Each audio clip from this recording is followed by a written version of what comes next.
अभी हम चलते हैं श्री सोमेश्वरानंद जी महाराज के पास। आप महाराज जी, आप इस अखाड़े के महामंत्री भी हैं, अग्नि अखाड़े के महामंत्री हैं। अग्नि अखाड़े का वैशिष्ट्य क्या है और इसकी भूमिका क्या है, इसके संबंध में हम आपसे जानना चाहेंगे।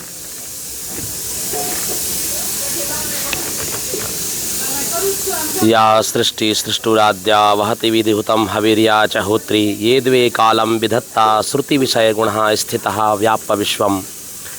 हमारा सनातन संस्कृति जो परंपराएं हैं, ये हमारा श्री शंभू पंच अग्नि अखाड़ा, कागजों में कहीं कहीं श्री पंच अग्नि अखाड़ा होता है, लेकिन कुंभ के समय श्री शंभू पंच अग्नि अखाड़ा कहा जाता है।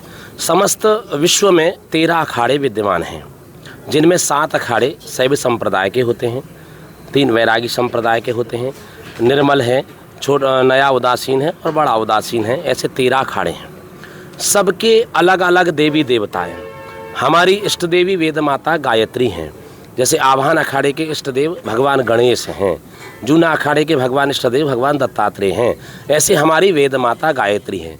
सबसे विशेष बात आपको बताएं, हमारे श्री पंच अग्नि अखाड़े में केवल ब्राह्मणों को ही दीक्षा दी जाती है। ब्राह्मण बालक ही ब्रह्मचारी होते हैं, जिनको 5 वर्ष की अवस्था से 12 वर्ष की अवस्था तक उनको साधु बनाया जाता है। वो और हमारे जितने भी गुरुकुल परंपरा है, उन गुरुकुलों में जो ब्राह्मण बालक वेद पढ़कर वेद अध्ययन कर कर तैयार होते हैं, वो शिक्षा दीक्षा ग्रहण करते हैं, हमारे गुरु लोगों के साथ रहकर सब सीखते हैं। उसके बाद में कुछ लोग महात्मा भी बन जाते हैं, जो गृहस्थ आश्रम में जाते हैं उधर भी चले जाते हैं। तो हमारे जो आपने पहले हमारे भैया वागीश जी से, डॉक्टर वागीश जी से, ब्रह्मचारी जी से आपने पूछा था, उन्होंने बताया आपको कि हम चतुर्नामना ब्रह्मचारी हैं।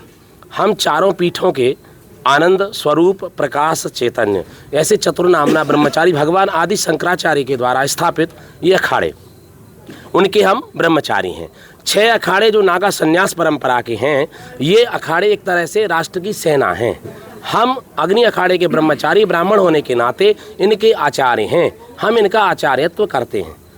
यहाँ से जो भी अग्नि अखाड़े से विद्वान होकर, जो ब्रह्मचारी होकर तैयार होकर हमारे अखाड़े से वेदज्ञ होकर ब्रह्मवेता होकर जाता है, वो अन्य अखाड़ों में आचार्य का भी पद सुशोभित करता है।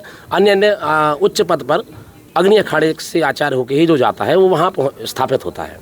जी, ये अग्नि अखाड़ा एक तरह से यूनिवर्सिटी की तरह है, एक विद्या केंद्र की तरह है। यहाँ से लोग आते हैं विद्या अध्ययन करके, वेद वेदांग में पारंगत होकर अन्य अखाड़ों में जाकर अपनी भूमिका निभाते हैं और अपनी सेवा देते हैं, विद्वत सेवा देते हैं।